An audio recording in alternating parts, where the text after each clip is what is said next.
Hey folks, welcome back to another Dice Tower preview. I'm Mark, and today we're taking a look at Heroes vs. Warlords. This is a 2 to 4 player epic fantasy war game. But what really sets Heroes vs. Warlords apart is how it combines evolving, story-driven leaders, a constantly unfolding world driven by exploration, and a razor-sharp endgame where victory can happen suddenly and decisively. This isn't just about grinding towards points, it's about momentum, timing, and knowing when the world is about to turn on you. From the very beginning, Heroes vs. Warlords feels alive. The game world is built from modular hex tiles that remain hidden until your leaders physically explore them. As you move across the map, you're not just repositioning, you're revealing terrain, uncovering ruins, towers, and resource sites, and sometimes waking up things that would really prefer to be left alone. Exploration itself earns experience, and every tile flip carries tension because it can immediately force hard decisions, unexpected battles, or sudden opportunities. Now, at the heart of the game are your leaders. Each player commands up to 2 of them, and they are the lens through which you'll experience the entire game. Leaders carry armies, determine movement, influence combat, and grow stronger over time.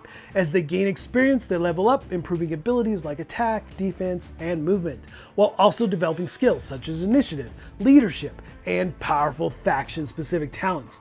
Over the course of the game, your leaders don't just get stronger, they truly feel like it, and it feels earned, shaped by the risks that you've taken and the fights that you've survived. And this is where the factions really shine. Each one plays fundamentally different and pushes you towards a distinct mindset. Knights are going to reward discipline and defense, mitigating damage and holding ground longer than anyone else. Amazons will thrive on precision and timing, manipulating combat outcomes and striking when it matters most. Barbarians are all about aggression and momentum. Their camp isn't just a city, it's a mobile war engine that can relocate and adapt as the front lines shift. And the Necromancers, maybe my favorite. They don't build cities at all, they don't nurture an empire, they harvest one. Death fuels their power, and fallen enemies don't always stay fallen. Movement across Pangaea is deliberate and tense. Terrain matters, mountains slow you down, rivers complicate routes, and sometimes pushing just 1 hex further means gambling when your movement points run short.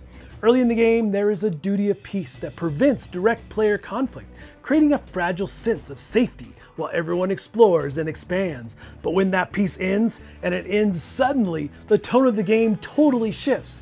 The board that once felt open feels dangerous. Every move initiates a response. Every border becomes a threat. Combat is cinematic and deeply tactical. Battles unfold on a dedicated combat display, resolving in clear phases. Ranged fire, mounted charges, and brutal close combat. Leaders directly influence these fights, adding dice, triggering rerolls, and unleashing powerful once-per-combat abilities. Losing units hurts. Losing a leader hurts even more. But it never feels final. Defeat opens the door to recovery through powerful defeated and disaster effects, creating those great moments where despair turns into a comeback story. The map itself continues shaping your story. Ancient towers offer permanent growth, letting leaders improve abilities or skills, but only once per leader, making each choice incredibly meaningful.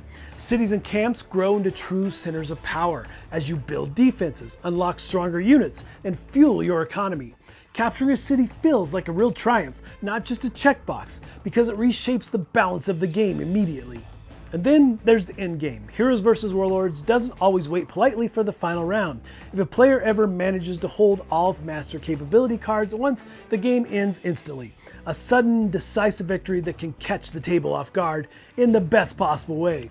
Otherwise, the game concludes after a set number of rounds, with victory determined by dominance across that master-apprentice system. It keeps everyone engaged right up to the final moment. So, by the time the game ends, Heroes vs. Warlords feels less like a single match and more like a full campaign that you just lived through. This is a game for players who love deep strategy, evolving narratives, and meaningful decisions, as there are many. For groups who enjoy watching stories emerge naturally from play rather than being scripted. If you're looking for an epic fantasy war game where your world reacts to you, your leaders grow with you, and victory is never guaranteed until the very end, Heroes vs. Warlords delivers a memorable and dramatic experience.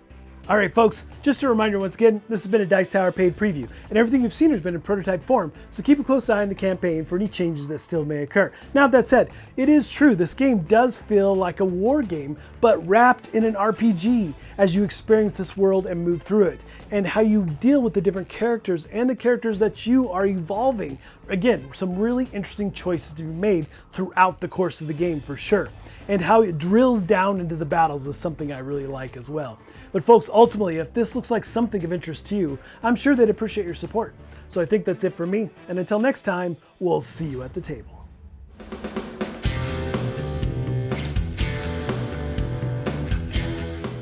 Hey everybody, thanks for watching this video. If you like this review or whatever you just watched, wasn't it amazing?